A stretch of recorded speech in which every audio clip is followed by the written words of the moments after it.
Saudações, leitores e seguidores do Instituto Liberal. Eu sou Lucas Berlanza e esse é mais um IL Flash, aquele momento da semana em que a gente repercute os 7 artigos que mais impactaram no nosso site oficial e nas nossas redes sociais. E hoje tem bastante coisa interessante para abordar. Primeiro texto do Roberto Rachevsky: quando vamos extirpar o coletivismo estatista estampado nas letras das leis? O Rachevsky coloca que chega a ser quase contraditório diante da Constituição inchada, repleta de entraves estatistas que nós temos, coisas a serem podadas, uma Constituição que foi inspirada na Constituição portuguesa da Revolução dos Cravos, que foi uma revolução socialista, né? Chega a ser quase contraditório que os liberais que hoje chegam ao poder cheguem lá e, como todo político faz, e tem que ser assim mesmo, jurem defender e proteger essa Constituição de tão estatista que ela é. Então a ideia é que os nossos políticos liberais, que essa nova bancada liberal que se forma finalmente na política brasileira, que eles se esforcem por mudar, por transformar, sem prestar tanta deferência a essa Constituição que, no entanto, pela legalidade, eles têm a obrigação de respeitar. Mas mudanças são profundamente necessárias, é preciso que eles formem maiorias, consigam convencer pelo uso da retórica política para fazer transformações efetivas no cenário. Mudanças, naturalmente, que garantam os nossos direitos e as nossas liberdades fundamentais. E é nesse sentido que vai a inspiração de teóricos e pensadores como aqueles que o nosso colunista João Luiz Mauad vem abordando na sua série Heróis da Liberdade. E é dessa série o segundo artigo de hoje.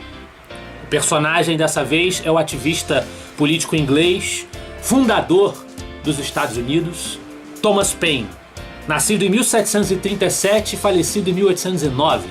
Thomas Paine era um defensor da teoria dos direitos naturais, mas não exatamente a teoria dos direitos naturais clássica de Aristóteles e São Tomás de Aquino, mas a teoria dos direitos naturais iluminista, daquele período mesmo, século XVIII, XIX, e tinha um liberalismo de faceta revolucionária. Ele era um republicano, era antimonarquista, apoiou a Revolução Americana que na verdade foi um movimento de independência, assim como Edmund Burke, né, que também já fez parte dessa série, apoiou as demandas dos colonos americanos. No entanto, divergiu fundamentalmente de Burke quando defendeu a Revolução Francesa. E o detalhe interessante é que depois ele acabou se arrependendo, porque Paine, apesar de não falar uma palavra em francês, foi recebido no parlamento francês pós-revolucionário e acabou sendo preso pelos jacobinos quando Robespierre chegou ao poder, porque não aceitava o radicalismo, a execução dos monarcas, enfim, toda a violência e o sangue que foi vertido na Revolução Francesa.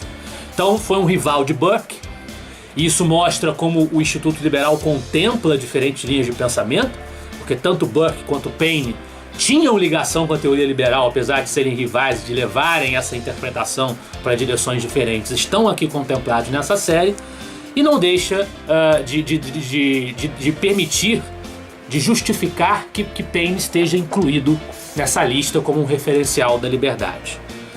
Seja que dose for, mais revolucionário ou mais conservador, mais temperado, o fato é que esse anseio por liberdade que esses autores expressavam é muito necessário no Brasil, particularmente na dimensão econômica, onde nós ainda carecemos de muita liberdade.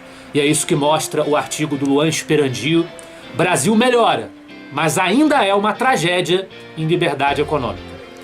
Ele relaciona, com base nos dados e nas estatísticas, que entre os 32 países da América Latina, das Américas como um todo, né, o Brasil é o 7º menos livre. Uma pontuação que fica abaixo das médias, tanto regionalmente quanto mundialmente, e hoje é o 36º país mais hostil à geração de riqueza entre todos os analisados nas estatísticas que ele relacionou no artigo. Então, os indicadores mostram que nós tivemos uma melhora no governo Temer e agora existe uma perspectiva de uma melhora ainda maior diante da equipe econômica do governo Bolsonaro, mas, sobretudo, durante a era PT, houve um desastre nesses números, uma decadência profunda nesses números, mostram que o Brasil só piorou nesse aspecto da liberdade econômica, da abertura do mercado, durante os governos de Lula e Dilma. Para que isso mude, é preciso fazer todas essas mudanças, abrir o mercado, transformar o país o Brasil num país economicamente livre, mas é fundamental também deixar de lado, afastar, saber enfrentar os entraves existentes dentro da própria classe política. E um desses entraves vinha sendo o senador Renan Calheiros. Ele que apoiou o Lula, disse que Lula foi preso injustamente, defendeu Dilma contra o impeachment, que sempre foi a favor de todos os privilégios corporativistas que os políticos ainda desfrutam, foi o tema do meu artigo, O Risco Renan Calheiros.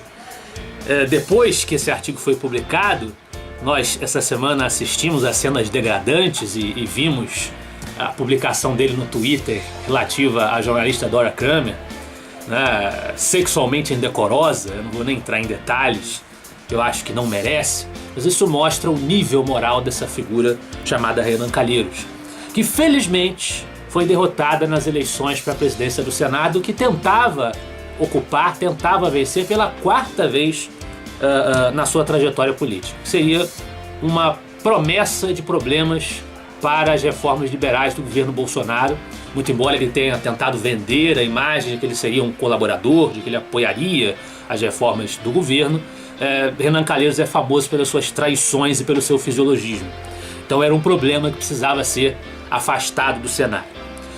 Mas mais do que abrir o mercado, mais do que fazer mudanças institucionais, reformas econômicas e saber enfrentar os adversários, é preciso também fazer mudanças culturais. É preciso mudar a ótica excessivamente coletivista que ainda está no verniz, no DNA da nossa sociedade do ponto de vista psicossocial. E é sobre isso que fala o artigo do Mauad. Uma das facetas do coletivismo é a morte da responsabilidade pessoal.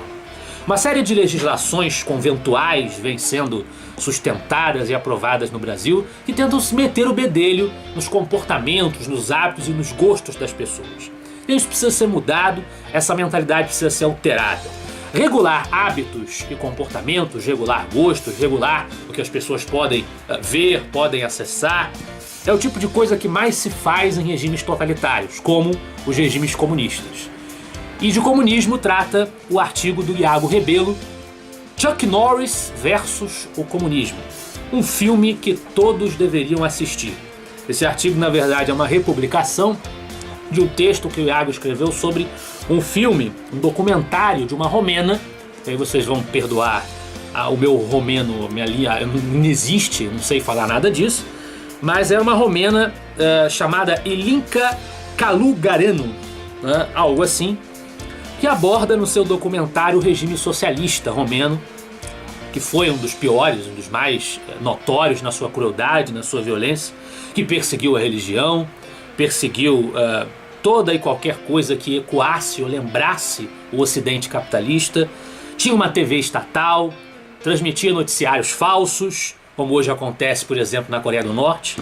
Mas o grande destaque desse documentário foi uma iniciativa que, de certa forma, burlou todo esse peso de censura imposto pelo Estado romeno.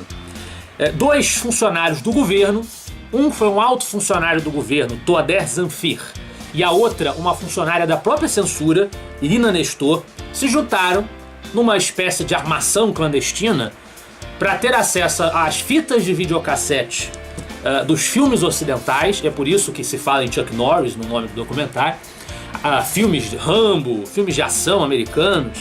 Começaram a lucrar dublando esses filmes clandestinamente e transmitindo para a população romena. E aí foi uma forma curiosa, pitoresca, de a população oprimida, que permanecia alheia ao mundo lá fora, sob a égide da ditadura romena, ter acesso às benesses que o capitalismo oferecia. Se deparar com os progressos da civilização nos Estados Unidos, os desenvolvimentos tecnológicos, aquilo que o capitalismo proporcionou para a sociedade. Contra o totalitarismo, também lá no leste europeu, no berço de tudo que foi a União Soviética, nós tivemos uma filósofa que é a nossa homenageada do artigo final de hoje, do Roberto Rachevsky, homenagem aos 114 anos de nascimento de Ayn Rand. Ayn Rand, nascida em 1905, falecida em 1982, nasceu na Rússia, ainda no período da monarquia absoluta, do czarado, e vivenciou o processo da Revolução de 1917, decidindo fugir para os Estados Unidos quando completou 21 anos. Ela que conheceu de perto o fenômeno totalitário na sua máxima expressão naquele país, foi para a Terra da Liberdade. E lá ela fundou a sua filosofia, da qual o nosso autor Rachevsky é adepto. Nós temos muitos adeptos dessa filosofia no movimento liberal, que é o objetivismo. As suas obras geralmente apresentam as teses individualistas, as teses liberais, sob forma romanceada. A gente tem A Nascente, A Revolta de Atlas, que são livros muito famosos. Muitos de vocês já devem ter escutado a expressão "quem é John Galt", é uma expressão que virou meme, é popular e que vem desse livro, A Revolta de Atlas, que é a obra, junto com a Bíblia, mais lida nos Estados Unidos, de acordo com alguns indicadores, com a biblioteca, né, oficial lá dos Estados Unidos. Então, uma obra muito influente, um pensamento muito influente, que defende os direitos individuais, defende a liberdade individual. Tem alguns aspectos que são discutidos e polemizados dentro dos próprios meios liberais e conservadores, mas é uma obra muito influente, muito importante e merece a homenagem, a lembrança, essa pensadora que desfraldou a bandeira da liberdade individual, a nossa Ayn Rand. Esse foi o nosso IL Flash de hoje. Eu espero que vocês gostem dos artigos. Semana que vem nós estaremos de volta. Afinal de contas, para nós, você é a parte mais importante da sociedade. Até a próxima.